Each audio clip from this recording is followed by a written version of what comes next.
And welcome back to Canada Talks 167. Joining us today is a broadcast icon. She's been called Canada's Oprah, and she's had a long and much lauded career, which really started at the age of 22 in a pink helicopter. The one and only Dini Petty. Welcome to the show. Thank you. Yeah, Canada's Oprah, just thin, white, and poor. And then somebody threw in straight, but I don't think that's fair. Before we get Do we going, know that yet? Do we know that about Oprah yet? No, I don't. Hey, I was standing in a movie lineup, honestly, and somebody said, "Oh, look, that's Dini Petty." And then someone yelled, "Canada's Oprah," and someone yelled, "Yeah, but she's thin." And then somebody else yelled, "Yeah, but and white," and somebody yelled, "Yeah, and poor," and then somebody yelled and straight. So I don't know if that last one's fair. I have no idea. No, and nobody really lots of cares, questions. but And I don't care. Oh, no, lots it's of people irrelevant. care. They Do talk they? about it. Yeah. Oh, sure. It's So for people listening, for the young ones, Dini, The who are youngins, listening, yeah. you were around at the beginning of City TV in Toronto. You anchored the news. You hosted Cityline, Yes. which is still on the air. Right. And you set broadcast records. You then moved to CTV for the chance to host a national talk show, Yes. the Dini Petty Show, which they may or may not remember, the longest running talk show in Canadian history. And along with all of that, of course, there were, 6 CanPro awards and 4 Gemini nominations, and you're not even nearly done. And then there was the pink helicopter, too. Yeah, it's been a good ride. I've had such a good time. At my eulogy, you can say, she asked me to say this one thing. I really enjoyed myself. Thanks for the party. Possibly see you again. Possibly not. You've had your finger in a lot of pies over the years. Yeah, I probably, when I was a kid, I had so much energy, and I have more energy than most people. I think in the wrong hands of a teacher, I could have been stuck on lithium. There's a tendency in part of my family to be uncommonly strong. And I have that in terms of energy. And I'm still the same way. I will be, this January the 15th, coming up, I will be 70. Wow. And Wow. You look Yeah. amazing. Well, I'm going to put myself to this test. I actually talked to my trainer, Jody Boynton, the other day, and I said, okay, here it is, guys.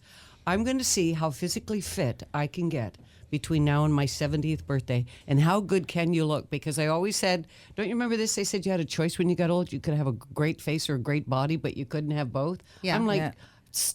I'm going for both here. So what do you do? What's your workout? I swim 3 times a week now, and I'm back in the gym a bit, but I'm going to go, Jody and I are going to meet this week. I'm going to get serious in the gym. So, and Corby Banner, who's one of the world's great photographers, makeup artists, is like my brother, dear friend. Right. And I'm thinking we're going to do photos on my 70th. How good can you look on your 70th birthday? Would anyone like to join me out there? Come on. We can Yeah. don't all jump up at once. Well, I'm scared. I'm scared. So you were talking about your childhood and when you started, like when you started, how you said you were always, had this. Tremendous energy. The I have energy more to go. energy than most people, yeah. Did that come from your mom? I don't know where it comes from. My sister's boys are uncommonly strong, literally. I mean, they're just...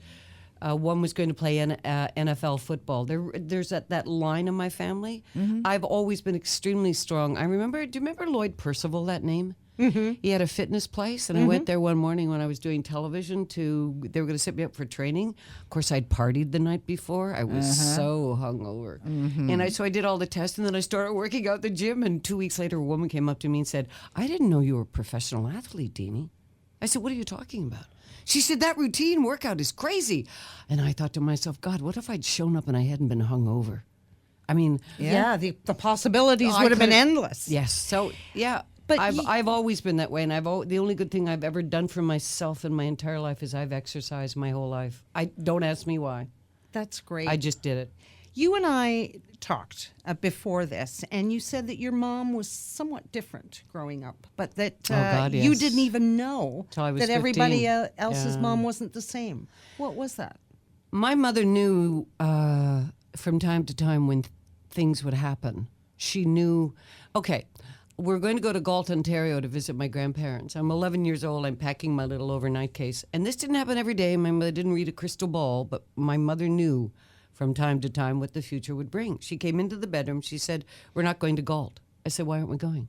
She said, because there's going to be a 4-car accident at Clapson's Corners. We're the 4th car, and there'll be a fatality. Now, my mother had done this since I can remember remembering, and everyone in my family always just smiled and said, yeah, Molly has a gift. So I just thought that mothers did this. Well, there was an accident at Clapson's Corners. There were 3 cars involved. There was a fatality. On another occasion, a year later, Mr. Warner, who cleaned our home in the morning, or every Wednesday morning, was late. He was never late. And I'm making tea in the kitchen. I said, Mom, Mr. Warner's not here. Oh, he won't be coming anymore, honey. I had a dream last night. And she wouldn't talk about it. She wouldn't let me in, but I came to understand it most often came to her in dreams. And she said, I dreamed he was on a dark floor. And he had a heart attack and died. Well, later that day, his sister called to say the night before Mr. Warner had been in the basement of their home. And he had been cleaning the floor, and he died of a heart attack. And I started talking about this with my girlfriends when I was 15 over at their house, because we didn't do something else. And I said, when my mother had that dream, and they all looked at me like, my mother doesn't do that. And that's when I realized, my mother's different. Not all mothers do this. But my mother grew up in a home. My grandfather was a baker in Scotland, a master baker. You have to say that slowly and separate those words. Yeah, really. Yep. That could be bad. He had Master baker. Yes. He had gold medals for it, actually. Yes, indeed. A gold medal master baker. Yes. Who was not blind. Yes. Anyway, he wanted to be a minister in the Church of Scotland, and he became ordained, and he quit his job at the bakery, and while waiting for a parish, the Great Depression hit. So now he's got 2 kids to feed and no job, and the church is contracting. He finally answered an ad in the paper in Glasgow, Scotland, and the family moved to Nairobi in Kenya, East Africa, where he worked for the mayor of Nairobi. And then there was a family tragedy, the truth of which I just learned. My grandmother had an affair with the boarder they took in, and they left her behind because men had all the rights there. And my grandfather went back to Scotland and became a minister in a spiritualist church. So from the age of 13 on, my mother grew up in a home where there were seances, there were channelers, there were psychics who came from wherever they came from to Scotland to this church, came to the home. And one day they said, Molly, you have the gift. Dini, do you have the gift? I do in part. My daughter has it. I made myself stop doing it because it got to be problematic. How so? Well, because when it happens in a dream, it has to... Okay, Brigitte and I are flying to England. This is your daughter? No, Brigitte is a dear friend of mine. Okay. And Bridie and I are flying to England, and I have a dream. No, actually, the dream comes... Here's how they work. It's the day we're going to the airport to get on the flight that night to fly to London, England. I'm on Avenue Road going south in my Datsun 280 ZX2+2, and I decide, I need to go northbound. I go to turn, and the guy won't let me in, and then I get rear-ended by a guy coming south, and the dream comes back.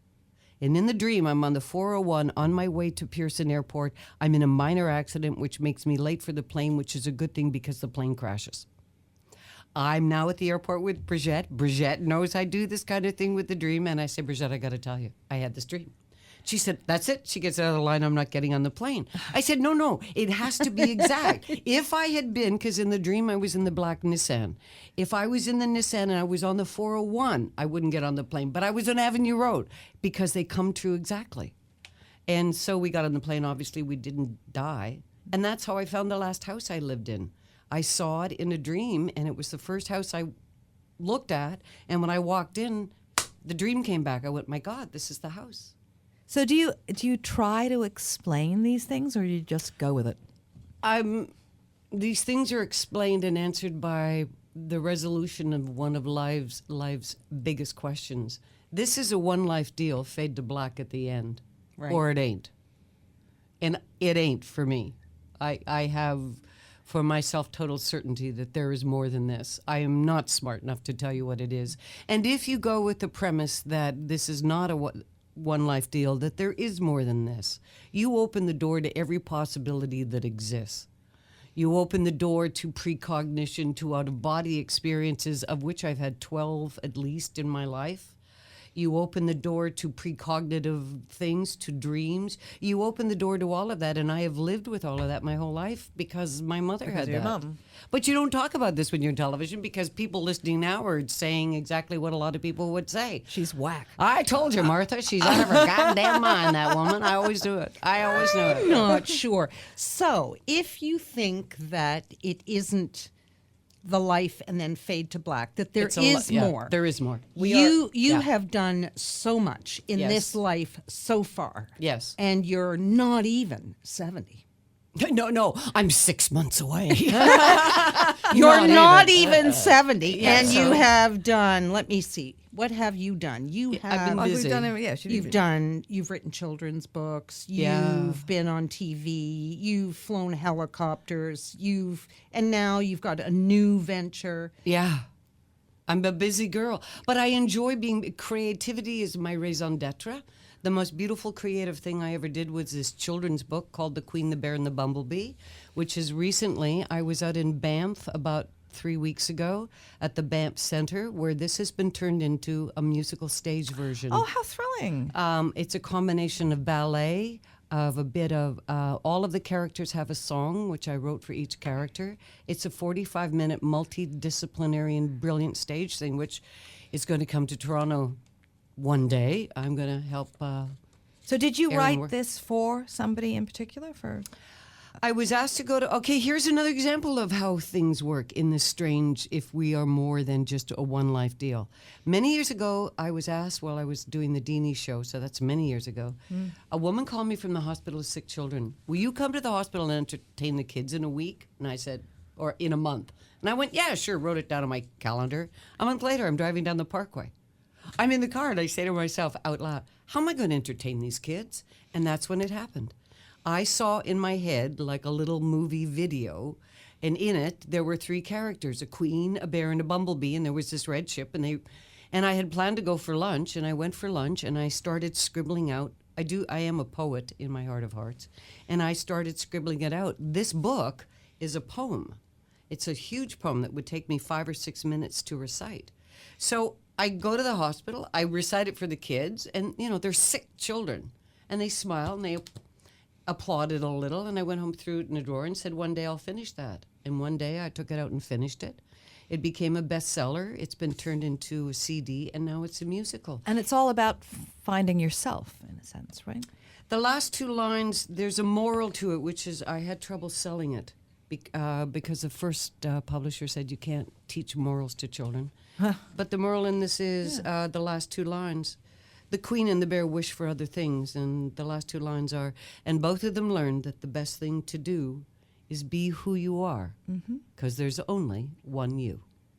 And that's what you're saying here. I mean, you're saying that you don't mind talking about what some people might think is absolutely crazy, Martha, because this is you. This is all part of you, what you believe in. Well, honey, when one is almost 70, Miss Scarlett, one no longer gives a damn. I don't mind that you call me crazy, honey. I wouldn't call you crazy. There's always tomorrow. That's right. There's always Tomorrow. So we actually have a little bit of from the musical, and as we go into break, we're gonna play it when we go. This is the bear song, and when I wrote this, I always saw Elton John singing. The bear wishes to become a man, and the song is called "I Am the Man." Miles of velvet and lace, matching hats frame my face. Dressing each day is a wonderful moment for me. And with every new outfit I choose, I create a new me. Ha ha, can't you see? That's I wonderful. love We are going to stepping head into a out break. We'll talk a little bit more with to Dini Petty parties on and the dancing other and side, right here at What She Said on Sirius XM, Canada Talks, Channel 167. as Stay I with walk us. down Welcome back to What She Said, Canada Talks 167 on Sirius XM. And what you're listening to is a little excerpt from The Queen, the Bear, and the Bumblebee from Dini Petty, who is sitting with us in studio. Was that you? Was that you on The yeah, Voice? It is me, but I didn't recognize myself. Yes, she's almost 70, lost her mind completely. We Yes. want to talk about you were married 4 times, but you say you won't do it again. How come? Oh, what would the point be at this point? Well, I don't know. Please. I don't know what the point was Well, at you know- number 3 or 4, but hey. Hey, who knew the point at number 1? You were supposed to get married. I was 18 years old. I remember sitting in the Four Seasons, and Bud said, will you marry me? And I was like, we were raised to be good kids. If you were born in 1945, girls are still raised to be nice, look good, be polite, and talk nicely. And I said yes, because I never thought anybody was going to ask me. And Ever again. I said, no, I just never thought Yeah. about being asked. So I So said you yes. got married, and that didn't work. Obviously, none of them worked, honey, or I'd be with one of them right now, wouldn't I? Yes, indeed. I But- did have other offers. I'm sure you had I a married- zillion offers. Oh, no, I married the wrong 4, but then you didn't meet the other idiots, did you? No, but did you like being married when you were? Kate loves being married. That's a strange question. I love being You've married? had 4 divorces. Did you like being married? No, but I mean- you know what? I have been. No, but Dean, what the point I'm being, gonna answer if the- you did it 4 times, you must have liked something about it. I have been privileged and been loved by some very, very fine men, and I have loved some very fine men, and I have met my soulmate. You And- have? Yeah, and it didn't work because there's a lot of stuff they don't tell you in life. And if such things as soulmates are true, which I believe they are, it means and we're going back to this is not a one life deal. If there are such things as soulmates you've met before, and Bruce and I certainly, I was having dreams about us meeting before. But here's what they don't tell you about soulmates, that perfect fit. That there are soulmates that you will meet, such as in my case, with whom it doesn't work this time, it didn't work the last time or the time before that, and should you meet again in some other life or dimension or reality, it won't work then either, but you are soulmates. Oh. So there are people who fit together perfectly that it just doesn't work. Okay. So yeah, I loved being in a great relationship. Send your photo and to Dini Petty, care of what she said. Do you have a Tinder site? Because apparently it's Do I sound enthused? Send your photo. No, don't send anything. I tell you what guys. you do sound enthused about, and it's not something that a lot of women are enthused about, and that's menopause. I am, because this is, I have a box of product in front of me. Okay. It's chocolate, which is why I'm asking. If you're perimenopause or menopausal and you're having trouble and you do not, because doctors have one of 2 things to offer you. They can give you hormone replacement therapy, or they can give you bioidentical hormones. Go to YouTube, type in Dini Petty, Menopause 101, and find out about this product, which I helped develop, and it's been 10 years in the making, and it is in chocolate, and it saved me from the hell of menopause, and I was a really bad case. We're going to hear a clip. Hang on.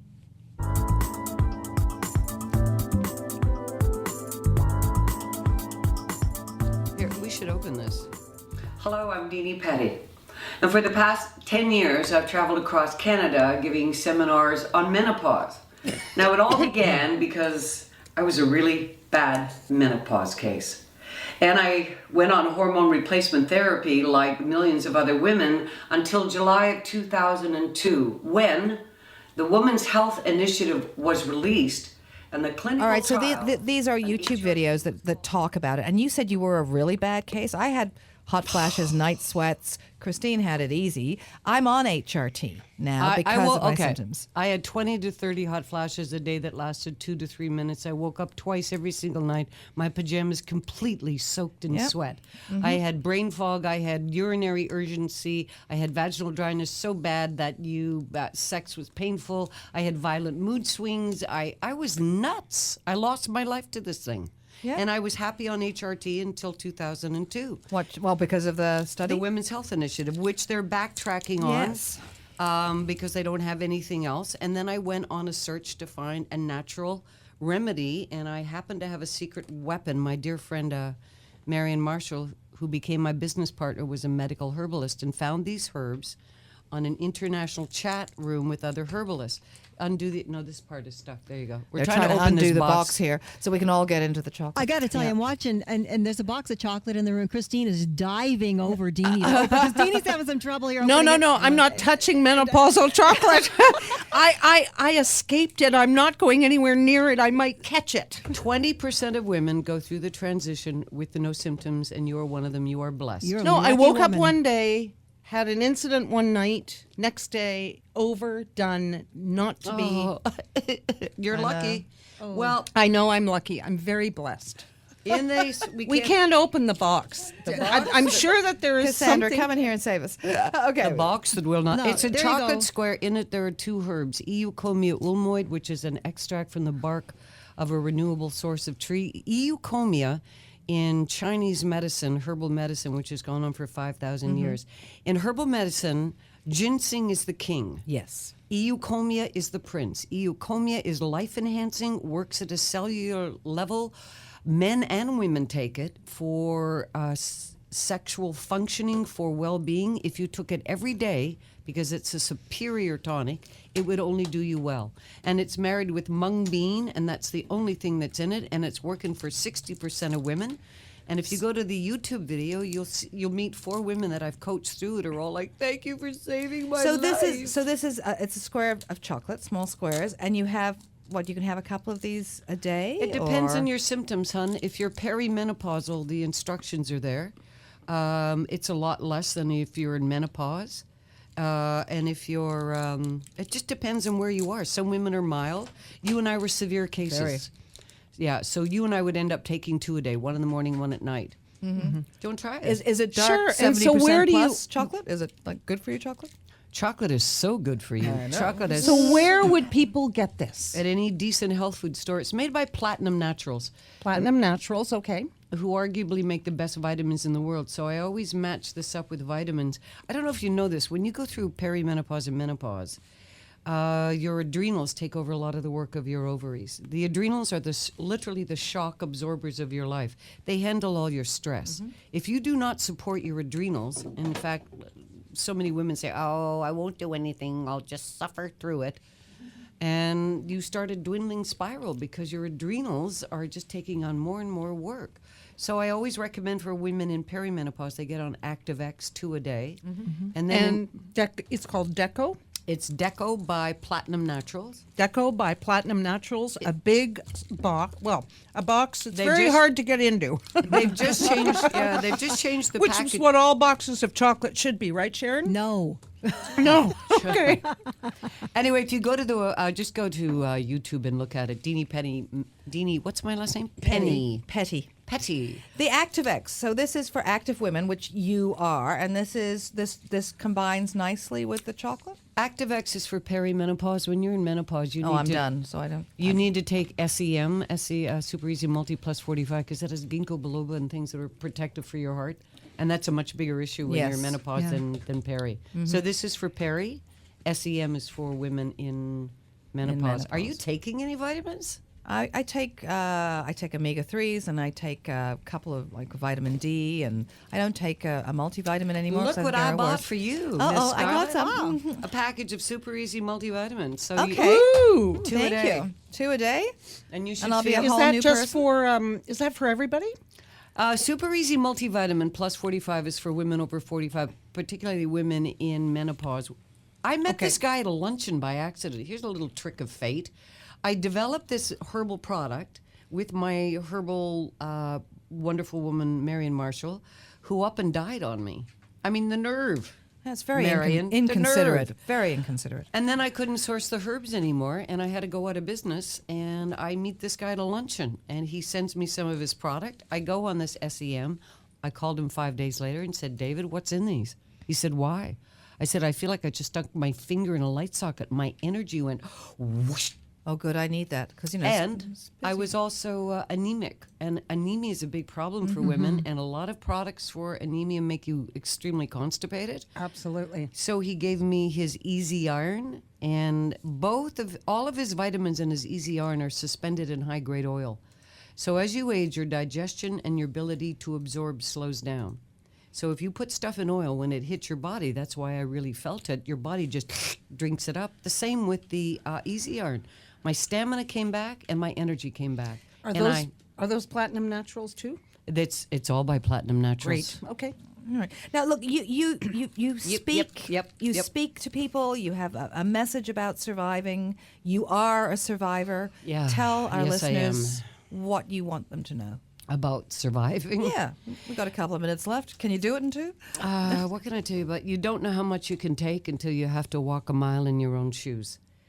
None of us knows how much we can take. I talk often about the rabbit hole in life when I speak to people. The rabbit hole is when you get blindsided in life. You know, you didn't see that one coming, and everybody in life gets one free trip down the rabbit hole. Some of us get 2. At the bottom of the rabbit hole is the tar pit, and you can face plant on that tar pit and die down there, and a lot of people do. And the first big decision you have to make in life when you really are blindsided and you've just been wiped off the mat, and I've been there. I've been down face planted in the tar pit, and I didn't give a rat's bottom. I didn't care anymore. Somebody said to me, "You're going to die tomorrow." I would have gone, "That's fine." But then you have to make that big decision, which nobody else can make for you. Do you actually want to go on or not? And if you decide to go on, one of the biggest things, and I'm thinking of a woman, a dear friend of mine that I helped, Donna will say to you, and although I don't know it's true, she will say that she couldn't have made it out of the rabbit hole without me, because I became what everybody needs. I call it a witness. If you're down there and you've been blindsided, you need somebody who believes in you. Donna just had brain surgery when I met her in the hospital. And the day after her second piece of brain surgery, and her brain turned out to be okay, her husband of 20 years said, "I know it's not a good time to tell you, but I won't be there when you get home." Oh. So Donna face planted in the tar pit and wasn't sure she wanted to live anymore. And I said, "You know what? I believe in you. You are a brilliant, and she is. She's a brilliant, capable, funny, charming woman. And I believe in you. And I am going to be your cheerleader. And if you decide you want to go on, great. I'm going to be here applauding." And you really do need a cheerleader. You really need someone who believes in you when you've lost it and you've been blindsided. Therefore, if you are the person who's down the rabbit hole, you need the cheerleader. And if you're not, you need to be somebody's cheerleader. But you can only be their cheerleader if you mean it. You cannot be a cheerleader if you don't sincerely mean it. And Donna and I have been friends now for 3 years. She is doing so well. She's done so well in life. She's overcome it all. And I got to tell you, for a couple of years afterwards, I would say to her, "Sophie knocked at the door." She said, "I'd take him back." And I'm like, okay. We're not quite there yet, Donna. We're not quite That's a great message, though. But it's a great message to be there for somebody and to be able to accept help from somebody if you need it. And if you're down there, you got to find a cheerleader. And if you're up, not in it, you got to be one for someone you care about. All right. Dini Petty, it's been lovely to have you. Whether you're crazy or not, we'll have you back. Well, I'm just crazy enough to come back, Miss Scott. Okay. We have to take a break. On the other side, the lovely and talented Chris Abel will be in with the latest creations in technology, and he's got high-tech dresses and social media nipple slips. We all want to protect ourselves from that. Stay with us here at What She Said on Sirius XM, channel 167.